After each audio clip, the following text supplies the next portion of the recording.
Thank you, worship team, and for leading us through the morning.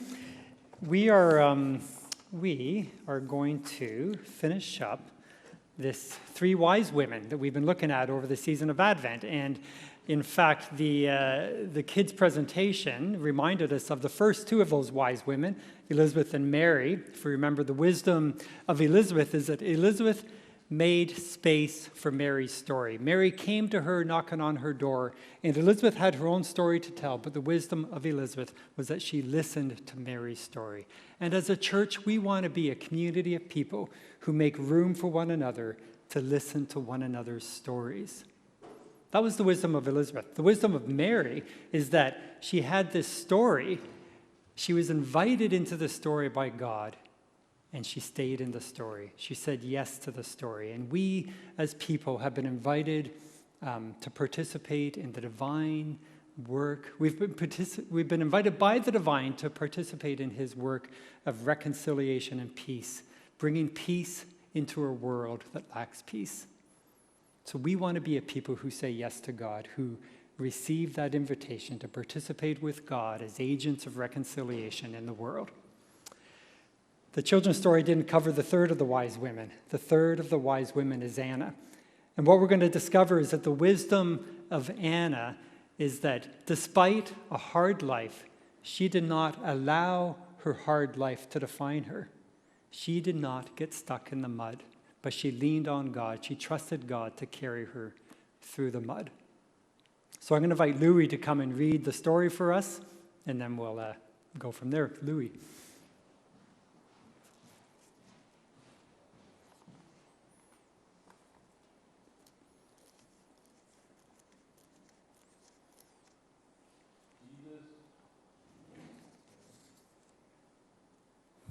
Hello. Yep. Jesus presented in the temple. When the time came for the purification rites required by the law of Moses, Joseph and Mary took him to Jerusalem to present him to the Lord. As it is written in the law of the Lord, every firstborn male is to be consecrated to the Lord and to offer a sacrifice in keeping with what is said in the law of the Lord, a pair of doves or two young pigeons. Now there was a man in Jerusalem called Simeon, who was righteous and devout. He was waiting for the consolation of Israel, and the Holy Spirit was on him. And in verse 36, there was also a prophet, Anna, the daughter of Penuel, of the tribe of Asher. She was very old. She had lived with her husband 7 years after her marriage, and then was a widow until she was 84. She never left the temple, but worshipped night and day, fasting and praying. Coming up to them at that very moment, she gave thanks to God and spoke about the child to all who were looking forward to the redemption of Jerusalem. The word of the Lord. Thanks be to God. Well, in those verses, 36 to 38, those last three verses that Louis just read for us, there's only three verses, but we actually learn a lot about Anna in those three verses. We learned that she was a prophet. She was in the line of women prophets, including Miriam from the Old Testament, who God spoke through, the sister of Moses, and Deborah, who was a judge over the time of Israel during the time of Judges. And she follows in that line. She was a prophet. We also learned that she was from the family of Penuel, from the tribe of Asher. Without going into the history of Israel too deeply, we know that the tribe of Asher was one of the lost tribes of Israel. She basically, her family line walked away from God. She did not have a lineage of, in our time we would say she did not have a godly heritage in that way. But yet, by God's grace, and her name means grace, by God's grace, he restored her, he kept her, and she became this godly woman. So that we know about Israel, that's some of the things we know about Anna, but perhaps the thing that really grabs our attention about Anna is that she lived a hard life. Widowed after 7 years of marriage, probably married at age 13 or 14, as was the custom at the time, meaning that she would have been a widow at the age of 20 or 21. She's now 84. It appears that she was widowed that whole time. Even if she had remarried, she would have outlived her second husband. There's no mention of a husband in her life at this time. She was a widow. She had a hard life. As a widow in that time, she would have been subject to poverty. She was probably a sweeper in the temple. That's probably why she was in the temple, and they probably gave her a little place to live, a very humble place to live. That was her story. She lived a hard life. That's one of the things we know about Anna. But despite her heartache and despite her hardship, despite her heartache and her hardship, she was not defined by this. She did not become bitter. To put it crudely, Anna was not a bitter old woman when we meet her at age 84. We, as people, all have heartaches and hardships, don't we? No matter what age we are. Even as children, I remember as a 12-year-old kid, 2 boys down the street, brothers, had moved away, and I remember laying on my couch wanting to cry because I was losing 2 of my best friends. And of course, life doesn't get any easier after that, does it? We move into adulthood, and people continue to come in to our lives, and we continue to lose people. Relationships are broken. We lose people by death or by broken relationships or people moving away. All our lives, we will experience heartache in some form. Or hardships another way. Maybe it's the job that we were going after. We got the first interview, we got the second interview. We thought we had it, but we didn't get the job. Or we were hoping to get into a particular school or a particular program, and it didn't work out for us. Or we grow old and we outlive our children. All sorts of things happen to us. To be human means to experience heartache. It means to experience hardship. And in each of these situations, whatever it is we find ourselves in, we get to choose. Are we going to get stuck in the mud? Or are we going to lean on God and trust God to carry us through the hardship, to carry us through the muck? I was relating last week, telling you that I was a fan of Simon and Garfunkel, but that my relationship with Simon and Garfunkel didn't start off very well. Well, more than a fan of Simon and Garfunkel, I, growing up as a teenager, was a fan of The Boss. You know who The Boss is? Bruce Springsteen. Well, I like to think, and that relationship started off well. I like to think of myself as an early adopter. When I was in high school, we used to wear jean jackets, and we'd have the buttons on our jean jackets of our favorite bands. Well, I was the only guy in high school with a Bruce Springsteen button. Now, I was cool, right? Bruce Springsteen. Not everybody thought that. There was one guy, Nick, who used to tease me about it. He used to give me a hard time, like, Bruce Springsteen, who is he? Here I had it on my button. Well, something happened. 1984 happened, Born in the USA happened, and suddenly everybody was a Bruce Springsteen fan at that time. I remember taking the GOLD train in Toronto, down into Toronto to the big open-air concert at the CNE grounds, CNE Stadium, to see Bruce Springsteen live, and who was on that train? Nick. Nick, the guy who was giving me a hard time. I wanted to say, Nick, do you want to say something to me? Bruce Springsteen was my guy, right? Well, Bruce Springsteen, that album cover that I wore on my jean jacket was an album that preceded Born in the USA. It was The River. And the title song for The River, I was listening to it the other day on a run. The River is the song about this young couple, teenagers really, teenage love that suddenly goes hard for them. Teenage pregnancy, shotgun wedding. He says, Bruce Springsteen plays the character, the guy in the song. He says, for my 19th birthday, I got a union card and a wedding coat, and life didn't get any easier for them. And then you move into kind of later in life, and it's he's singing, and he says, now I act like I don't remember, and Mary acts like she don't care. This is a song about a young couple who life was difficult for them early on. And they never got out of that. They got stuck in a rut. This is a song about people stuck in a rut. You probably know somebody like that. Maybe that describes you at some point in your life where you just felt stuck and you didn't know how to get out of that. You were just spinning your wheels. Group of us, many of us had this friend back in the day who She had a business. She had a business, and it was a boutique type of business. It was she ran the business out of a historic building in the downtown core. She was doing this business even as a young single mom. She was taking her little child into work with her to conduct, to run her business. But then the rent went up, and the sales went down, and she lost her business. And I met her a number of years after. And the thing that I knew about her, the first thing that I knew about her, was about this failure. It came to define her. It was the only story that she could tell. She was stuck in that story. That heartache that she experienced, she just could not get over that. She was stuck. She was bitter. She was angry. Now, I don't want to say that we should not ever talk about our bitterness or our anger, that we need to bury it away somehow. I love Eugene Peterson. He says that when we're honest about our sorrow, we provide it the dignity that it deserves. When we're honest about our sorrow, we provide it the dignity that it deserves. We don't hush it away. We don't hide it away in a closet.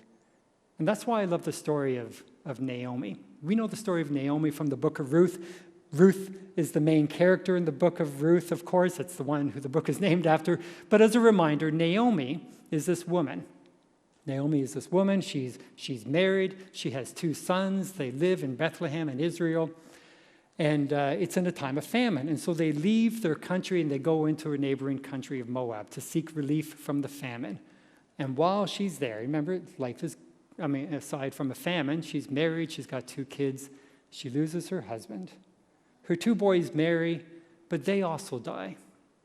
And so here we are, Naomi is left. Her husband has died. Her 2 adult sons have died. She is left with her 2 daughters-in-law, and she encourages the girls. She says, I'm going back to Israel. You stay here. The only hope for you is to stay here in your own land to find new husbands, to carry on life. And one listens to her, and one doesn't. One, Ruth, goes back with Naomi. They travel back to Bethlehem, and Naomi arrives. It was about 10 years later, and the women from the town come out, and they see Naomi, and they call her by name. They say, Naomi, you come back. And Naomi, whose name means pleasant, says, don't call me Naomi. Call me Mara. And what does Mara mean? Mara means bitter. Now, there are some people who would look at this story and say, Naomi chose wrong. She could choose between contentment in her circumstances, or she could choose to become bitter. And maybe, I think in some sense that's true, because we do have that choice. But I think it is fair also to say that Naomi chose right in this situation. She had the choice to tell the truth, or she could lie about it. And she told the truth. She talked about her bitterness. She was open about what she was feeling at that time and the experiences she was feeling at that time. I think what I'm not saying is that we need to bury it away. We need to hide it in a closet. We need to give our bitterness and our anger the dignity it deserves and talk to God about those things and allow God to do a work in our life. This is what I love. I said that's what I love about Naomi. I also experienced that with my own grandmother. I've talked about my East Coast family before. I'm from Ontario, but I have these Eastern roots. My grandmother, MacDonald, from Nova Scotia, she had 10 children. Her oldest daughter died when she was in her mid-70s. Her oldest daughter would have been she would have been 59 or 60 at the time. My grandmother started her family young. She was 16 when her first daughter was born, and she outlived her daughter. And I remember she was living in Ontario at the time, my grandmother was, and I remember sitting at the table with her and her crying over the loss of her daughter. It was so fresh. And that was my kind of up-close look at sorrow, at seeing that. Well, a few years later, about 15 years later, Elizabeth and I was now married, and Elizabeth and I and our family were living in Waterloo. I was doing my master's in social work, and I was working as a research assistant with a professor who was researching the stories of mothers who had children in the child welfare system. So my job was to go out and interview them and transcribe the interviews.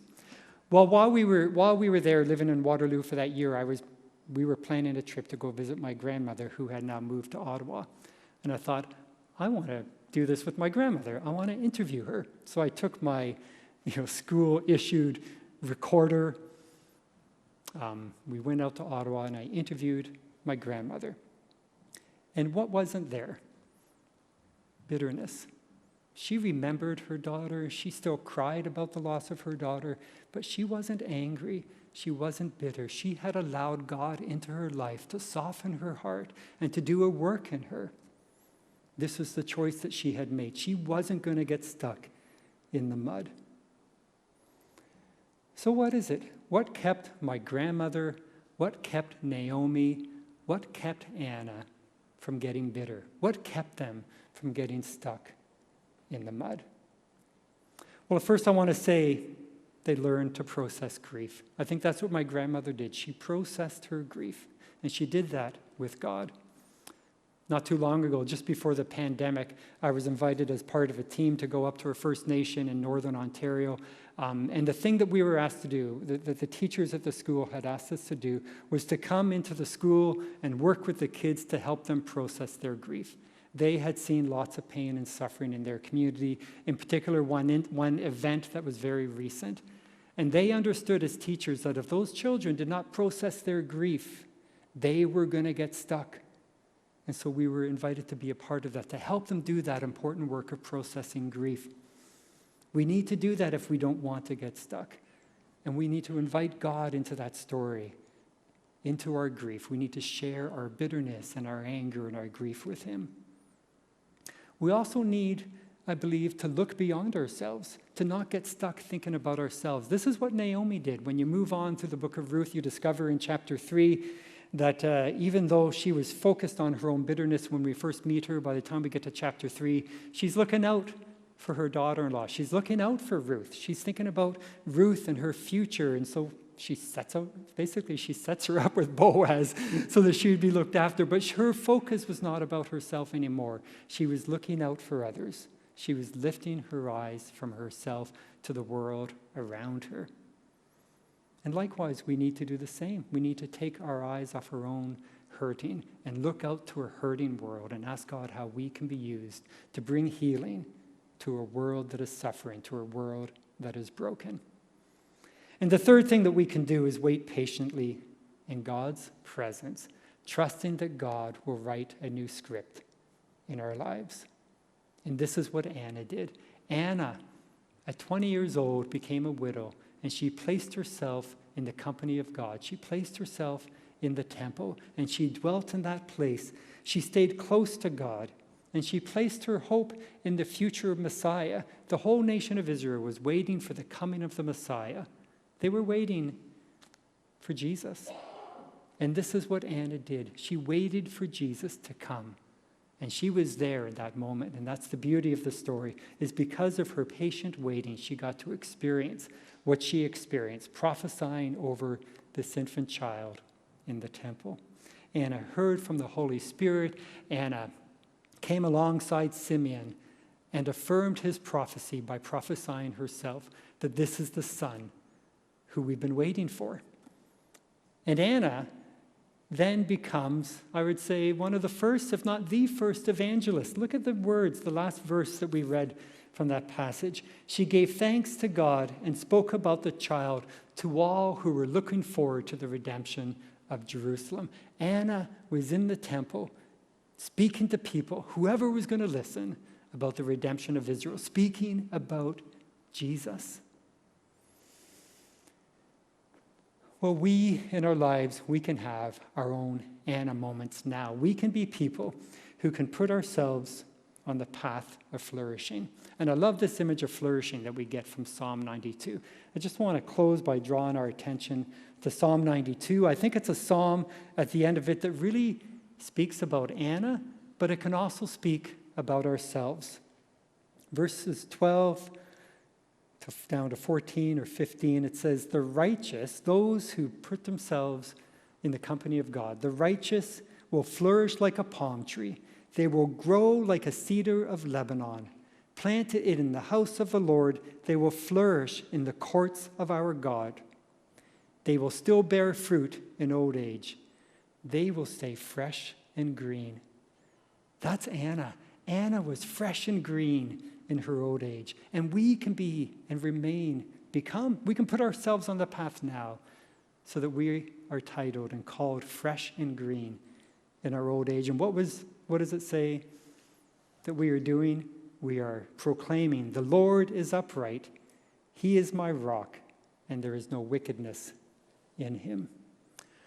I want to close by doing something a little different. This song has been beautifully put to music by Steve Bell, Psalm 92. It's a short song. I know we've gone long today, but I want us to finish just by listening to this song. And I put the chorus up, and just follow along with those words and imagine yourself becoming fresh and green. Let that description in the psalm be your description for your life, for our life. That's my desire for each of us. That's God's desire for us, that we would be fresh and green. Could you cue that up for us, David? Fresh and green.